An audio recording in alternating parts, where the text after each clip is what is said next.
오늘은 로마서 13장 1절부터 14절까지 말씀입니다. 제목은 그리스도인의 사회생활. 각 사람은 위에 있는 권세들에게 복종하라. 권세는 하나님으로부터 나지 않음이 없나니 모든 권세는 다 하나님께서 정하신 바라.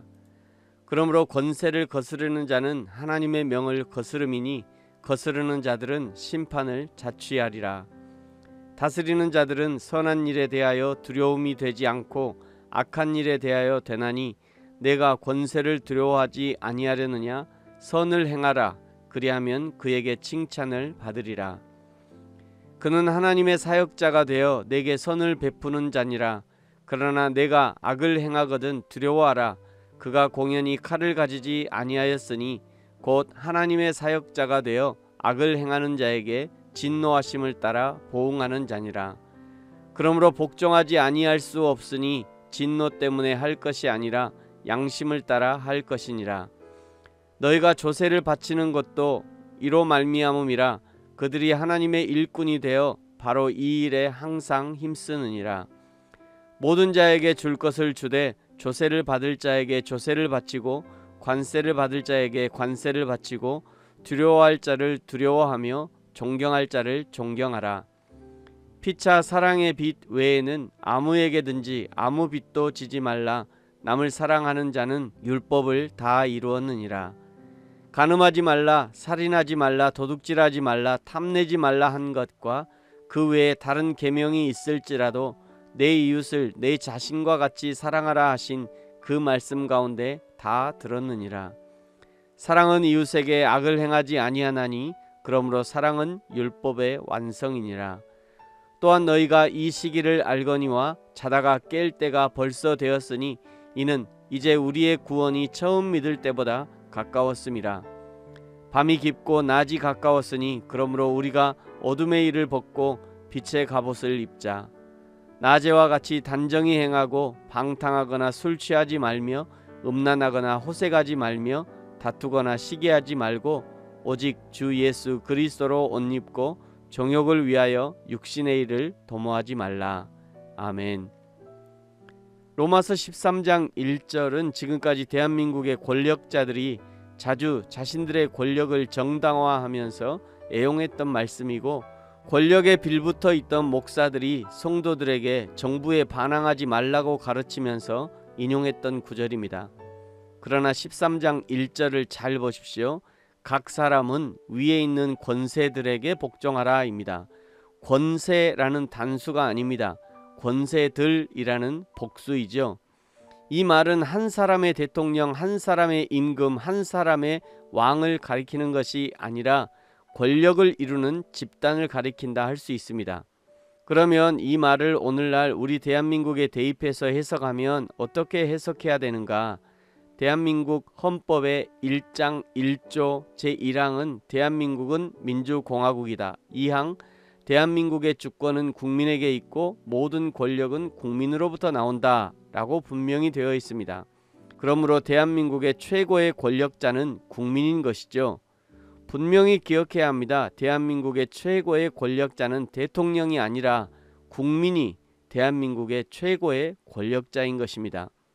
그러면 이제 다시 로마서 13장 1절을 보면 대한민국의 모든 국회의원들, 공무원들, 검사들, 검찰들, 경찰들, 군인들이 복종해야 할 사람은 국민들인 것이죠.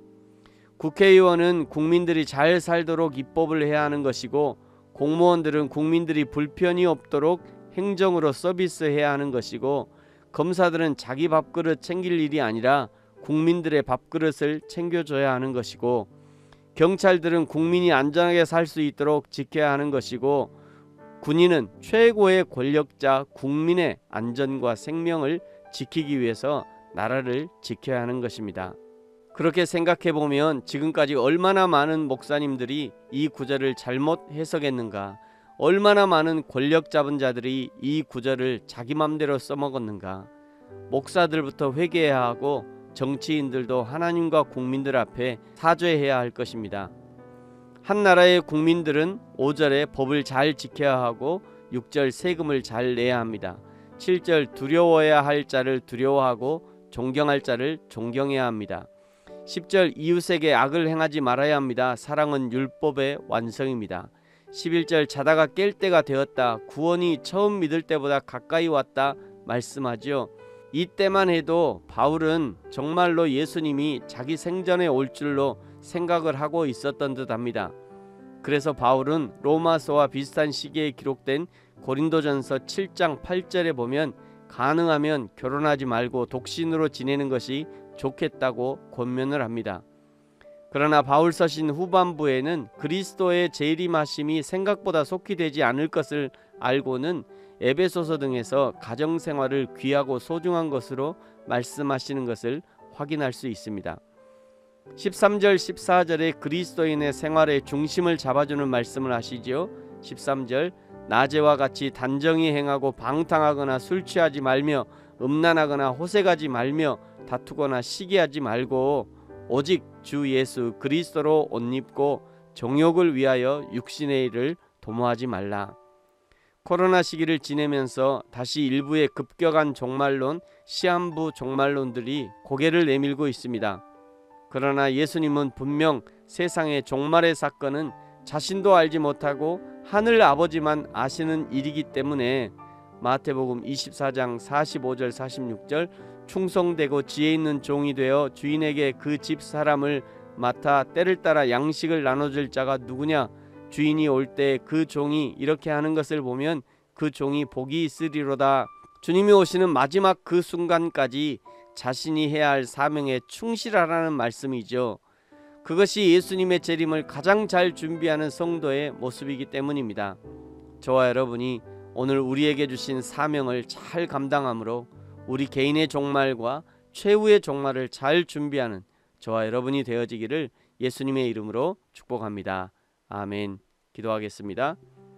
하나님 아버지 감사합니다. 이 세상에 아무도 알 수 없지만 그러나 분명히 다가오는 지구 종말을 잘 준비하게 하시고 그러므로 더욱 이 땅에서 한 나라의 국민으로서 법과 질서를 지킬 뿐 아니라 하나님 나라의 백성으로서 하나님의 법에 순종하며 사랑하며 믿음으로 주님의 오심을 기다릴 수 있는 저와 우리 모든 성도들이 되게 하여 주옵소서. 감사합니다. 예수님의 이름으로 기도합니다. 아멘.